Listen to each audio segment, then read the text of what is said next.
Chaque année, des milliers de personnes se rendent dans les parcs nationaux américains, dans l'espoir d'admirer de magnifiques paysages et de passer un moment paisible dans la nature.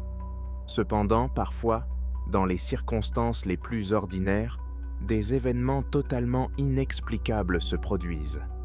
Dans l'épisode d'aujourd'hui, vous découvrirez 3 histoires réelles de disparitions pour lesquelles il n'existe aucune explication rationnelle. Jessica Blackwood, qui a disparu en quelques secondes lors d'un pique-nique dans le parc national du Mont Rainier. Sarah Levin, qui s'est perdue sur un sentier de Yosemite dans un épais brouillard et qui est revenue 1 an plus tard sans avoir la moindre idée du temps qui s'était écoulé. Et 3 amis pêcheurs, Louis Mendez, Harry Watson et Oliver Somers, qui ont disparu sans laisser de traces dans le parc national des Everglades, laissant leurs tentes, leur nourriture et leurs bateaux intacts sur la rive d'un lagon désert. Que pouvait-il bien être arrivé à ces personnes? Essayons de le découvrir ensemble.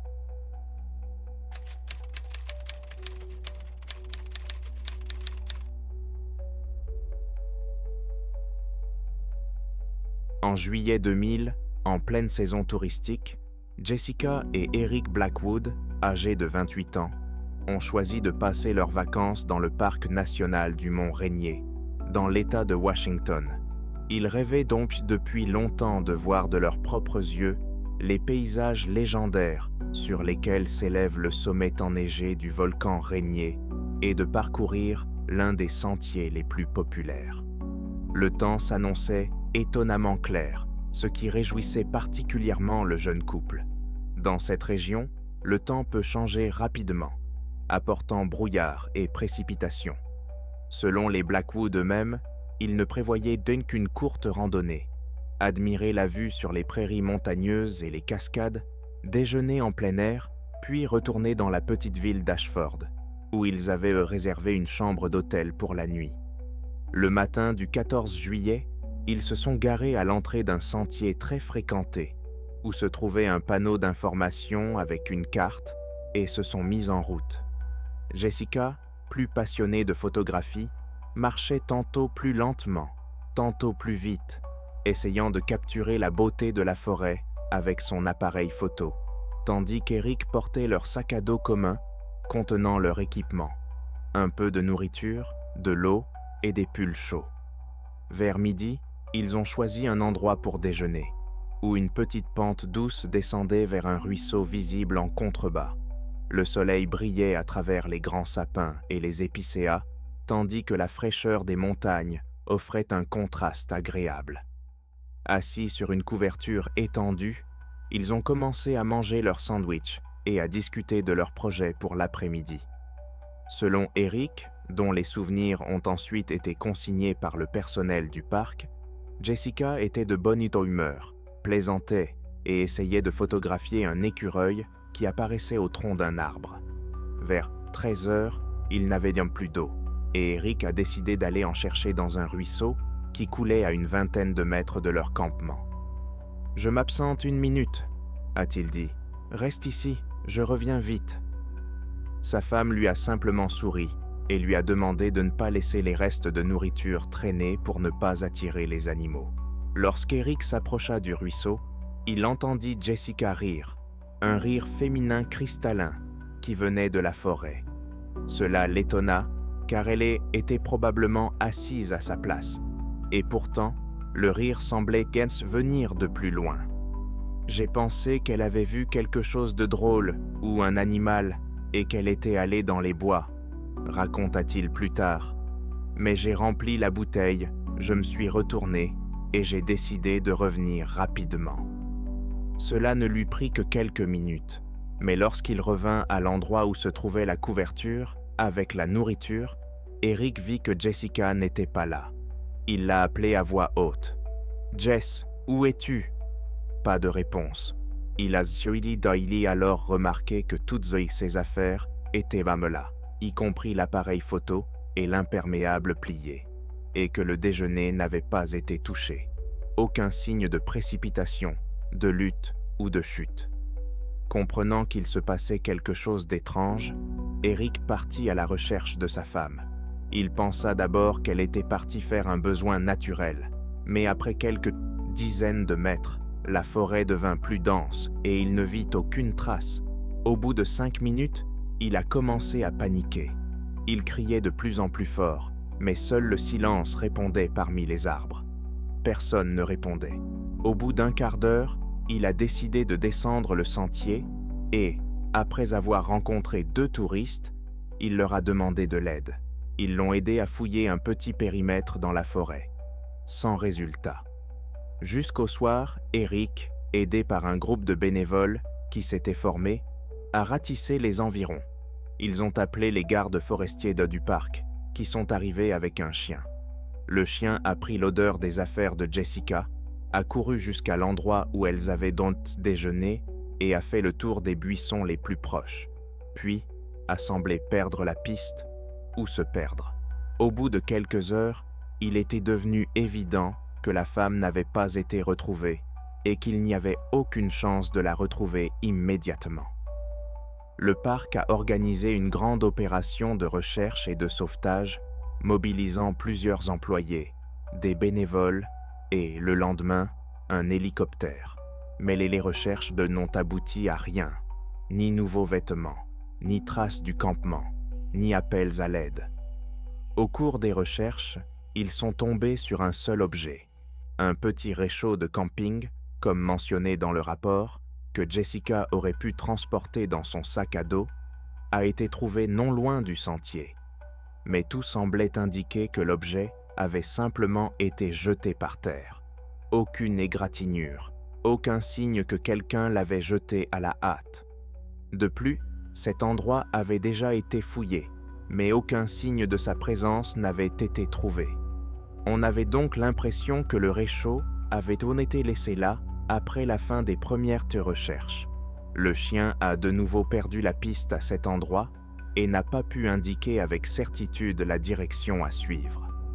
Plusieurs jours de recherches intensives n'ont donné aucun résultat. À la fin de la 2e semaine, les autorités de l'État ont officiellement déclaré l'absence de preuves et de signes de disparition violente. Les parents de Jessica sont arrivés d'un État voisin et ont supplié de poursuivre les recherches. Pendant encore 2 semaines, des bénévoles et des rangers ont continué à parcourir la région à l'aide de radios et de cloches, mais la jeune fille n'a pas réapparu. La région ne présentait pas de danger particulier, pas de falaises, pas de gros animaux.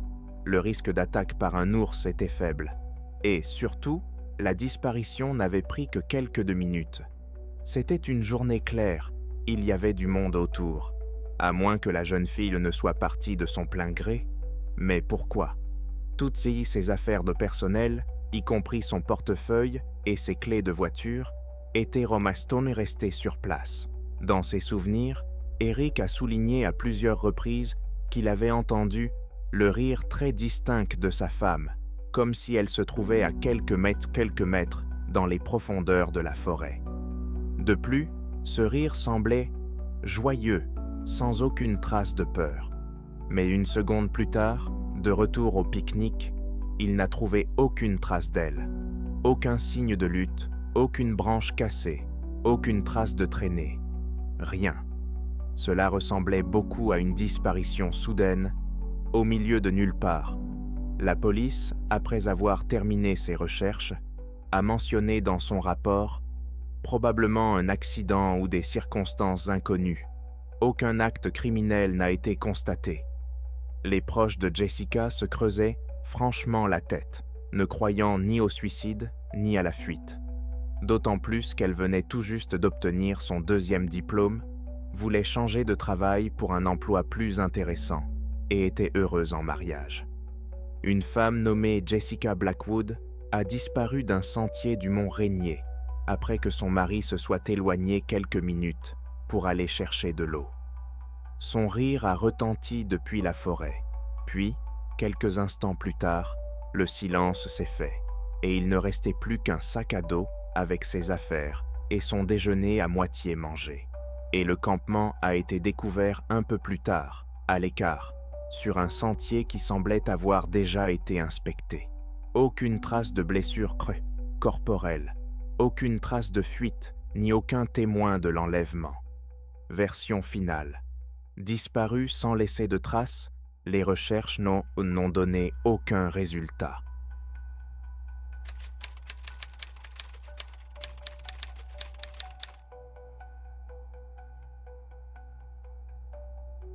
Sarah Levine, une habitante de San Francisco, âgée de 31 ans, a décidé en avril 1997 de faire un mini-voyage dans le parc national de Yosemite pour s'évader de l'agitation de la vie urbaine. Elle avait un court week-end entre deux périodes de travail et, selon ses amis, Sarah avait depuis longtemps envie de découvrir le légendaire sentier Mist Trail, qui mène aux majestueuses de chutes Vernal et Nevada. Ce sentier est connu pour sa beauté et sa popularité, même au printemps, lorsque les eaux sont abondantes et que les embruns de la cascade peuvent transformer le chemin en un véritable spectacle aquatique. Sportive et aimant les défis, Sarah a décidé que c'était en avril, lorsque la neige n'avait pas encore complètement fondu sur les sommets et que le débit de l'eau était plus important, qu'elle pourrait voir Yosemite dans toute sa puissance primitive. Tôt le matin du 12 avril 1997, Sarah est arrivée au parc en voiture, s'est garée dans la vallée de Yosemite, a enregistré son itinéraire au poste des gardes forestiers, indiquant qu'elle prévoyait de parcourir le Mist Trail, d'admirer la cascade Vernal et, si elle avait le temps, d'aller jusqu'à Nevada et de revenir dans la soirée. Le temps était clair et relativement chaud. Le soleil brillait. Seul un léger vent apportait parfois un peu de fraîcheur depuis les gorges. Personne, pas même Sarah, ne se doutait que cette randonnée allait devenir l'un des épisodes les plus inexplicables de l'histoire du parc. Malgré sa popularité, le sentier Mist Trail comporte des passages très glissants, surtout au printemps, lorsque les embruns de la cascade arrosent abondamment tout autour. Cependant, Sarah était en excellente forme physique. En chemin, elle a rencontré plusieurs touristes et a échangé quelques mots avec eux au sujet de l'itinéraire. Plus tard, beaucoup d'entre eux se sont souvenus à quel point elle semblait heureuse et pleine d'énergie, rayonnante de positivité. Vers midi, selon le témoignage d'un groupe, Sarah était assise sur un rocher près du belvédère surplombant Vernal, en train de manger et de photographier l'arc-en-ciel dans les embruns de la cascade. Elle a dit à quelqu'un qu'elle allait continuer un peu plus loin sur le Mist Trail, mais qu'elle ne comptait pas s'attarder trop longtemps.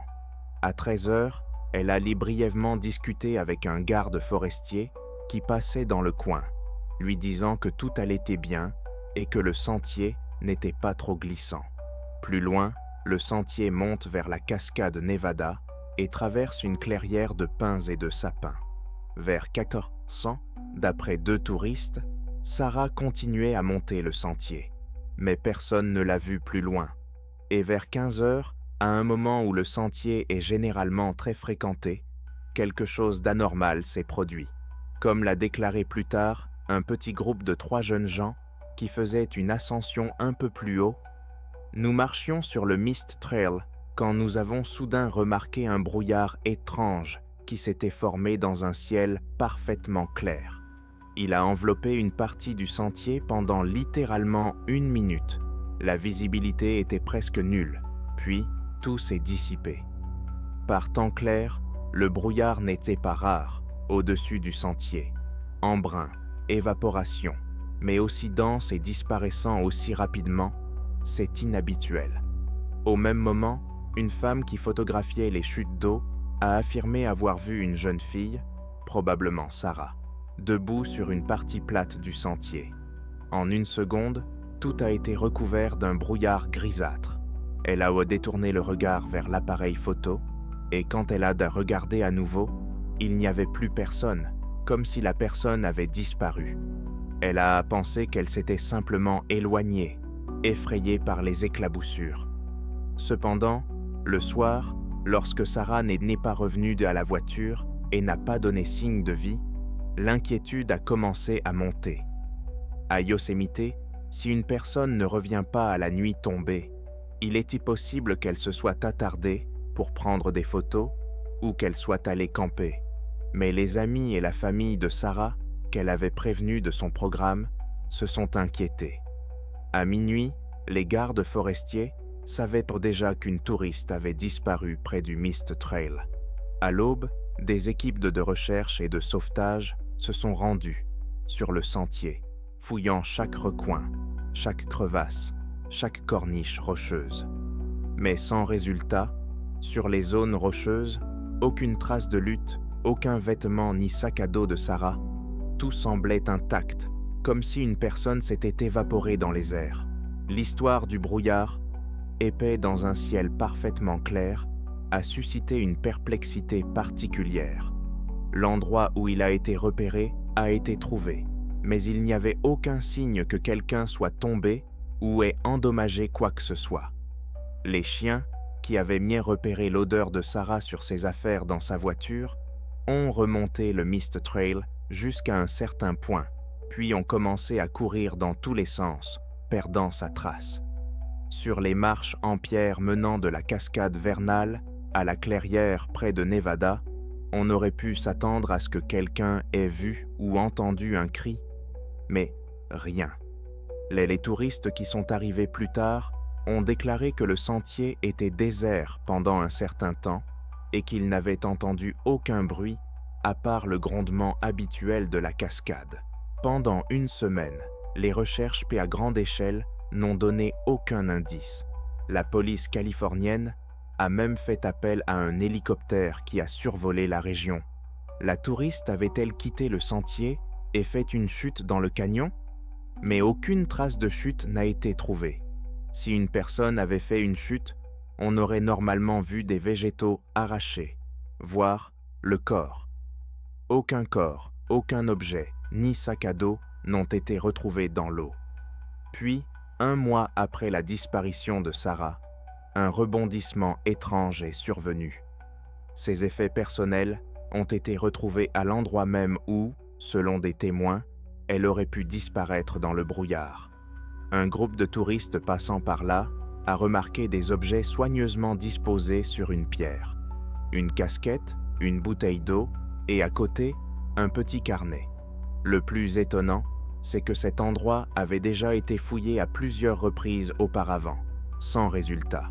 La police et les gardes forestiers sont complètement perplexes. Comment ces objets ont-ils pu apparaître après si longtemps? Les chiens ont été à nouveau mis à contribution, mais en vain. C'était comme si les objets avaient pas été déposés là. Peut-être que quelqu'un voulait donner un signe, mais tout semblait indiquer qu'il n'était pas là depuis longtemps. Il n'était ni poussiéreux, ni humide. Les parents de Sarah ont déclaré « C'est absurde, quelqu'un se moque de nous ?» Mais aucun indice sur un éventuel criminel. Finalement, l'affaire a été classée « disparue » sans laisser de traces. Ce cas était venu s'ajouter à la triste liste des disparitions mystérieuses à Yosemite. Mais l'histoire ne s'arrête pas là. 1 an après la disparition, au début du printemps 1988, la police a soudainement reçu un appel de touristes. « Nous avons trouvé une fille près du Mist Trail. Elle a l'air effrayée, comme si elle ne comprenait pas ce qui se passe. » L'équipe de rangers arrivée sur place a reconnu la jeune femme comme étant Sarah Levine. Elle portait le même costume qu'1 an auparavant, bien qu'il fût légèrement sale, mais pas usé jusqu'à la corde. Lors de l'examen, les médecins n'ont trouvé aucune blessure, aucun signe de malnutrition ou d'engelure. Elle semblait désorientée, ne comprenant pas pourquoi tout le monde autour d'elle disait qu'1 an s'était écoulé. Lors d'un bref interrogatoire, Sarah a déclaré « Je me suis perdue pendant 1 journée. J'ai perdu mon chemin après ce brouillard étrange. Mais ensuite je suis revenue sur la piste. Est-ce vraiment 1 an qui s'est écoulé? C'est impossible. » Et en effet, selon elle, sa disparition n'avait duré qu'une journée au maximum. Selon ses collègues géologues et les policiers, cela semblait tellement inexplicable que les médecins ont effectué toute une série de tests, pensant qu'elle souffrait peut-être d'une perte de mémoire ou d'un trouble mental, mais aucun trouble n'a été détecté. Elle-même se souvenait de tous les détails de son dernier jour, comme si c'était hier et non il y a un an. Le temps s'était arrêté pour elle. Le psychologue n'a constaté qu'une légère anxiété, mais rien de plus. Malheureusement, cette histoire incroyable n'a pas été très médiatisée. Comment une personne peut-elle disparaître pendant un an à Yosemite et réapparaître soudainement en pensant qu'une journée s'est écoulée? La police n'a pas pu donner d'explication officielle, se contentant de consigner les faits. Sarah a disparu en avril 1927 et Katie réapparut en avril 1998 dans la même région. Aucune trace de violence, un corps en bonne santé, des vêtements qui ne semblent pas avoir voyagé pendant un an. Comme si elle était sortie de la réalité, murmuraient les bénévoles. Les proches de Sarah ont remercié le destin de l'avoir ramenée vivante, mais ils ont également reconnu que tout cela ressemblait à une rupture dans le temps. Yosemite, déjà connu pour ses histoires mystiques, a maintenant un épisode encore plus étrange, où une personne disparue dans des circonstances mystérieuses revient un an plus tard, pensant que seulement 24 heures se sont écoulées. De plus, ses affaires ont été retrouvées sur le sentier. Mais ensuite, la jeune fille elle-même affirme qu'elle n'a rien perdu et que sa casquette et son carnet étaient toujours avec elle avant sa disparition. Version officielle de la police. Il n'y a pas suffisamment d'informations pour expliquer cette disparition. Cela ne ressemble pas à une mise en scène. Aucun trouble mental n'a été constaté. L'affaire reste non élucidée. Les commentateurs contemporains qui respectent l'approche scientifique préfèrent parler du phénomène de fugue dissociative. Mais même cette hypothèse n'explique pas comment elle a survécu, où elle s'est cachée pendant un an et pourquoi elle n'a pas changé pendant cette période. Pour les amateurs de théories paranormales, c'est une indication directe d'un saut dans le temps, d'une autre réalité ou d'anomalie de quelconque. Yosemite continue de garder ses secrets et l'histoire de Sarah Levin a été classée dans le dossier des disparitions très étranges et effrayantes, où la nature elle-même semble jouer avec l'homme, effaçant les frontières du temps et de la logique.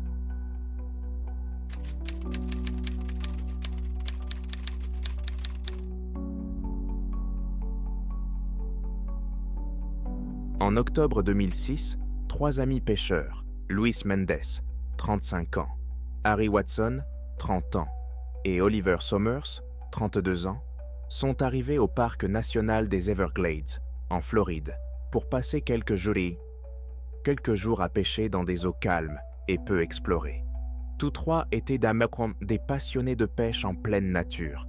Ils appréciaient les lagunes tranquilles, l'absence de foule et la possibilité de s'isoler dans la nature. Ils ont suivi des sentiers brumeux pour rejoindre la rive isolée d'une des innombrables lagunes du parc, où ils avaient prévu de camper. Ils avaient avec eux un petit bateau pneumatique qui leur permettait d'atteindre des endroits rarement fréquentés par les touristes. Selon le garde forestier qui les avait rencontrés la veille, les jeunes hommes semblaient en forme et de bonne humeur. Rien n'indiquait une situation instable ou un comportement suspect, se souvient le garde forestier. Ils ont juste demandé quelles étaient là les conditions dans la lagune et s'ils pouvaient y planter leur tente pour quelques jours.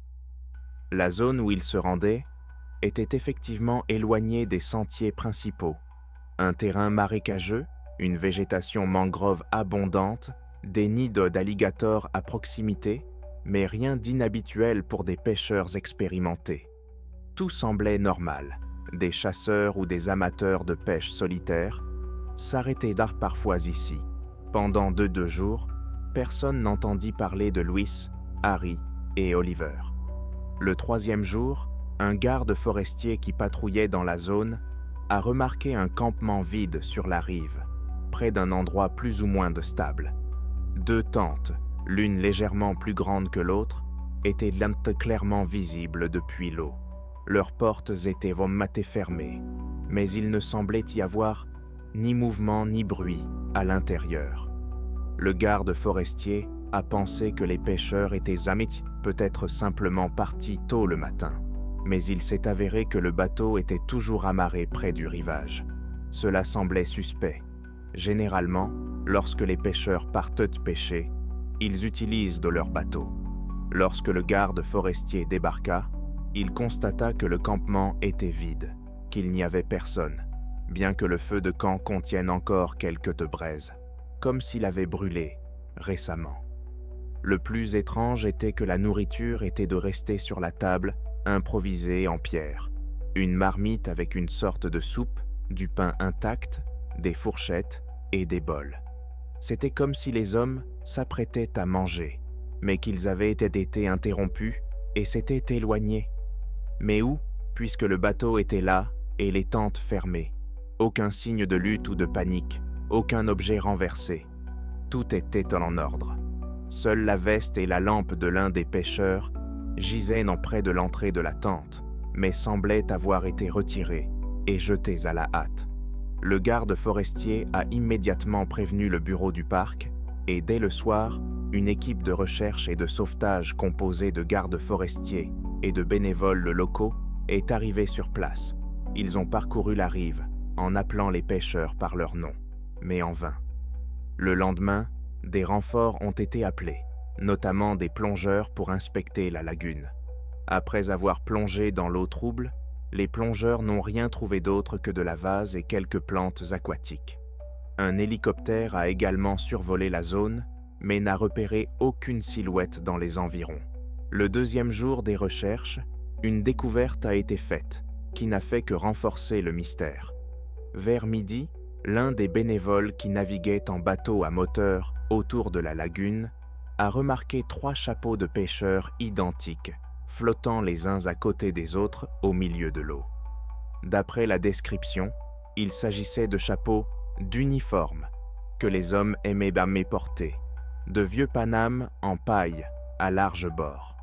Le fait qu'ils flottaient à la surface, pratiquement côte à côte, a donné une étrange impression aux sauveteurs. Ils n'ont rien trouvé d'autre dans l'eau. Les chiens utilisés pour fouiller le rivage n'ont donné aucun résultat.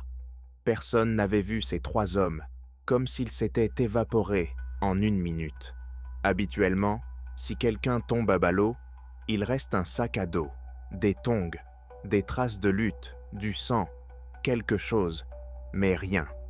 Les Mli Rangers qui ont inspecté le campement ont noté un ordre presque parfait. Les vêtements étaient ici dans les tentes, les documents et les portefeuilles dans des sacs hermétiques. Le canot pneumatique était intact, toujours amarré, mais tout était en désordre, comme si les gens étaient partis précipitamment. Au fur et à mesure des recherches, l'hypothèse d'une attaque animale a été envisagée. En Floride, il y a des alligators et des attaques imprévisibles sont possibles.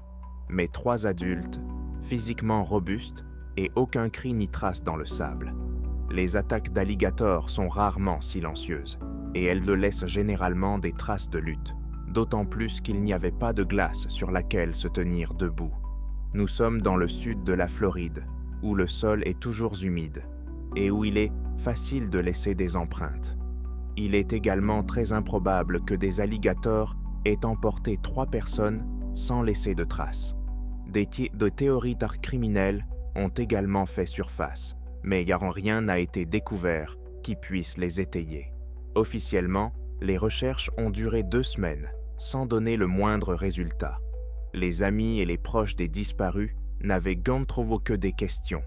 Qu'est-ce qui a bien pu les pousser à quitter leur tente fermée et la nourriture sur la table, sans même prendre le bateau? La police de Floride a finalement déclaré « Tous les moyens ont été épuisés, les disparus n'ont pas été retrouvés La thèse de l'accident ne peut être réfutée, mais il n'y a aucune preuve. Les proches sont restés dans l'incompréhension totale. Les 10 rapports d'archives indiquent Gantokumafi. La situation est inexplicable. Aucune trace de lutte n'a été trouvée, aucun accident n'a été signalé. Malgré toutes les hypothèses, on ne sait rien du sort de Luis Mendes, Harry Watson et Oliver Somers. Pas même le moindre indice permettant de savoir s'ils sont vivants ou morts. Certains habitants des environs aiment raconter autour d'un feu de camp que les Everglades peuvent engloutir n'importe qui, les marais regorgent de zones anormales, mais ce ne sont que des légendes. Officiellement, l'affaire est classée. Les 3 hommes sont portés disparus, sans signe de disparition forcée. Et les touristes qui visitent aujourd'hui les zones sud du parc demandent parfois « N'est-ce pas ici que 3 pêcheurs ont disparu ?» Les Rangers se contentent généralement de hausser les épaules, ajoutant que la nature est pleine de surprises. Et cette histoire restera un mystère sans réponse dans les vastes zones humides des Everglades. Et vous, qu'en pensez-vous? Que s'est-il réellement passé avec ces personnes? Partagez vos versions dans les commentaires. Aimez la vidéo si elle vous a plu et abonnez-vous à la chaîne pour ne pas manquer de nouvelles histoires mystérieuses. Merci d'avoir regardé. Et n'oubliez pas, parfois, la nature n'est pas seulement belle, elle peut aussi être imprévisible et même effrayante. Prenez soin de vous.